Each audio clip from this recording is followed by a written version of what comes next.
Kas yra išmani spyna? Išmani spyna tai pirma yra spyna, kuri neturi raktų, nes raktas esi tu pats arba tavo telefonas, kurį mes nešiojamės nuo ryto iki vakaro, atsiskaitom parduotuvėje. Taip pat mes galime užrakinti ar atrakinti spyną prilietus telefonu.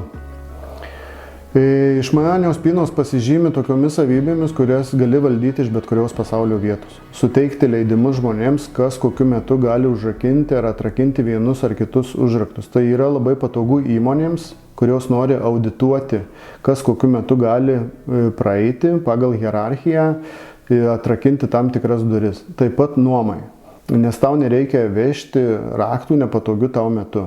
Tiesiog tu gali suteikti teisės ir žmogus patenka į patalpas.